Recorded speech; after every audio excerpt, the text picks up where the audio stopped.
নমস্কার বন্ধুরা, Pampa kitchen with village ফুডে আবারও একটি নতুন পর্বে সবাইকে স্বাগত। আজকের পর্বের আমার রেসিপি হচ্ছে আটা এবং সুজি দিয়ে তৈরি সম্পূর্ণ তেল ছাড়া হেলদি এবং টেস্টি একটি নাস্তার রেসিপি।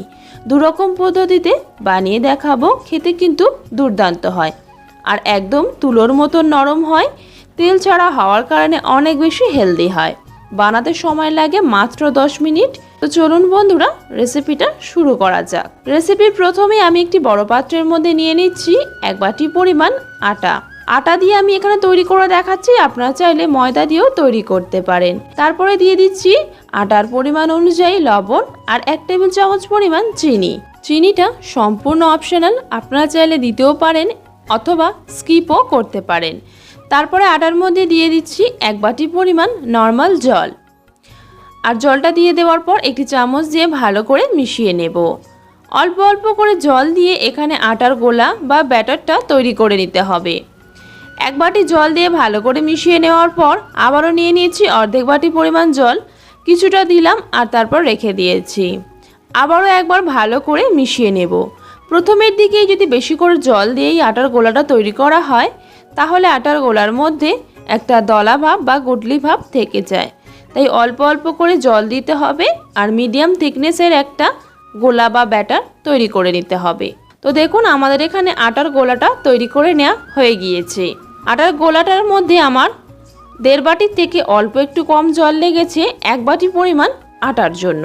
আটার গোলাটা একটা সাইডে রেখে দেব। অপর দিকে একটি পাত্রের মধ্যে নিয়ে নিচ্ছি একই বাটির হাফ বাটি পরিমাণ সুজি। তারপরে অ্যাড করে দিচ্ছি একই বাটির হাফ বাটি পরিমাণ উষ্ণ গরম জল। হাত ছোঁয়া গরম জল এখানে ব্যবহার করতে হবে।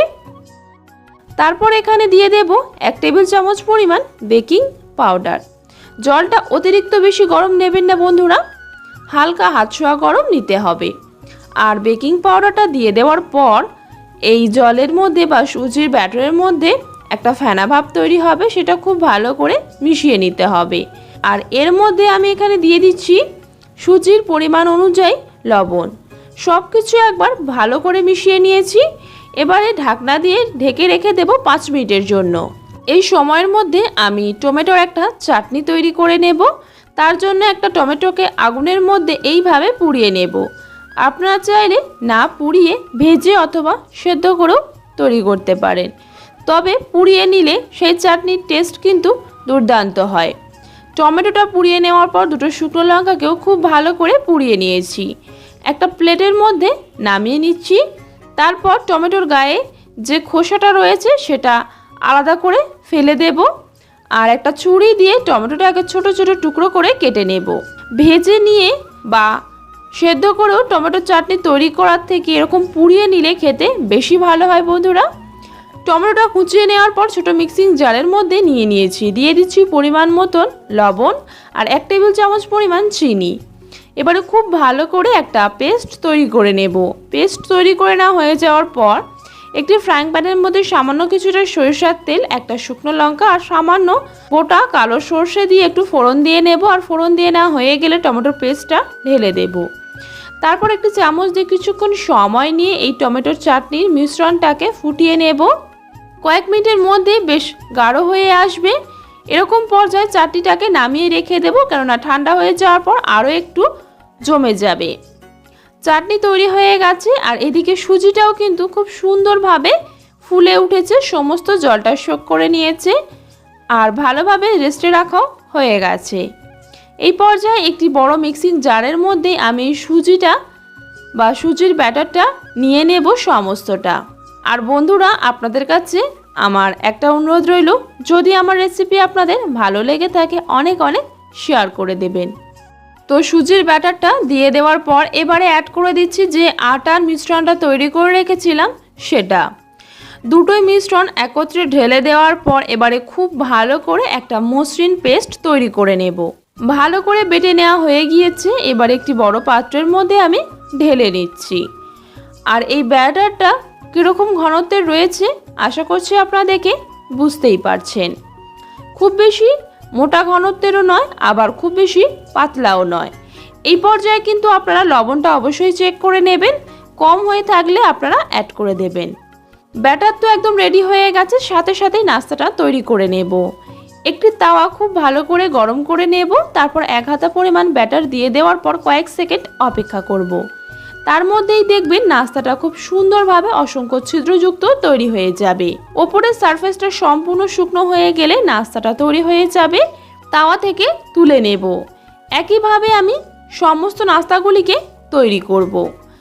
তাওয়াটা খুব ভালো করে গরম হয়ে যাওয়ার পর 1 হাতা পরিমাণ ব্যাটার দিয়ে দেব, আর কয়েক সেকেন্ডের মধ্যেই কিন্তু নাস্তাটা তৈরি হয়ে যাবে। আর বন্ধুরা, আমার আজকের এই সম্পূর্ণ তেল ছাড়া নাস্তা ছাড়াও কিন্তু আমার চ্যানেলে আরও ভিন্ন ভিন্ন স্বাদের সুজির নাস্তার রেসিপি দেওয়া রয়েছে। আমি লিংক ডেসক্রিপশন বক্সে দিয়ে দেব, আপনারা চাইলে চেক আউট করে নিতে পারেন। সবগুলোই সম্পূর্ণ আলাদা এবং অনেক বেশি টেস্টি খেতে হয়। আর আমি এখানে নাস্তাগুলিকে ননস্টিকের তাওয়ায় তৈরি করছি। যদি আপনাদের হাতের কাছে ননস্টিকের তাওয়া না থাকে, নর্মাল সিলভারের তাওয়া অথবা কড়াইতে তৈরি করলেও কিন্তু 1 ফোঁটাও তেল লাগবে না। আমার এখানে সমস্ত নাস্তাগুলি তৈরি হয়ে গেছে, আর এগুলো তৈরি করতে কিন্তু আমার একটুও তেল লাগেনি। সমস্ত নাস্তাগুলি তৈরি হয়ে যাওয়ার পর আমি আপনাদের দেখিয়ে দিচ্ছি কতটা নরম তুলতুলে তৈরি হয়েছে এই নাস্তাগুলি। একটা আমি আপনাদের সঙ্গে কেটেও শেয়ার করছি। আশা করছি দেখে বুঝতেই পারছেন যে কতটা নরম তুলতুলে হয়েছে। আর এই টমেটোর চাটনির সঙ্গে এই নাস্তাগুলি খেতে দুর্দান্ত হয় বন্ধুরা। তো আরও একটা পদ্ধতিতে আমি আপনাদের বানিয়ে দেখাবো, সেটাও কিন্তু খেতে ভীষণ ভালো হয়। তার জন্য একটি ছোট্ট কড়াই নিয়ে নিচ্ছি, 1.5 বাটি পরিমাণ জল। জলটা হালকা গরম হয়ে গেলে দিয়ে দিচ্ছি ছোট চামচের 3 চামচ পরিমাণ গুঁড়ো দুধ। দুধটা দিয়ে দেওয়ার পর খুব ভালো করে মিশিয়ে নেব। তারপর এই দুধের মধ্যে মিষ্টির জন্য অ্যাড করে দেব 1/2 বাটির থেকে একটু কম চিনি। এখানে খুব বেশি মোটা ঘনত্বের দুধের কোনো প্রয়োজন নেই, অল্প দুধ হলেই কিন্তু হয়ে যাবে। চিনিটা দিয়ে দেওয়ার পর খুব ভালো করে মিশিয়ে নিয়েছি, আর কয়েক মিনিট খুব ভালো করে ফুটিয়ে নেব, যাতে 1.5 বাটি পরিমাণ দুধ যেন 1 বাটি পরিমাণ দুধে পরিণত হয়ে যায়। খুব ভালো করে ফুটিয়ে নেওয়ার পর দেখুন দুধটা অনেকটাই কমে গেছে। গ্যাসের ফ্লেম অফ করে দিয়ে হালকা করে একটু ঠান্ডা করে নেব। হালকা করে দুধটা ঠান্ডা করে নেওয়া হয়ে গেছে। অপরদিকে একটি প্লেটের মধ্যে আমি 4টে নাস্তা এইভাবে সাজিয়ে নিয়েছি, আর অল্প অল্প করে ওপর থেকে দুধ দিয়ে আমি সম্পূর্ণ নাস্তাগুলিকে ভিজিয়ে দেব। এইভাবে মিষ্টি দুধ রসের সঙ্গেও কিন্তু এই নাস্তাটা আপনারা পরিবেশন করতে পারেন, খেতে কিন্তু দুর্দান্ত হয়। দুটোই আমার খেতে ভীষণ ভালো লেগেছে। আপনাদের কোনটা সবথেকে ভালো লেগেছে অবশ্যই কমেন্টে জানাবেন। বাড়িতে তৈরি করলে আপনাদের নাস্তাগুলি কতটা পারফেক্ট হয়েছে সেটাও কিন্তু কমেন্টে জানাবেন। তো বন্ধুরা, আমার আজকের এই সম্পূর্ণ তেল ছাড়া আটা সুজির নাস্তার রেসিপিটা আপনাদের কতটা ভালো লেগেছে অবশ্যই জানাবেন।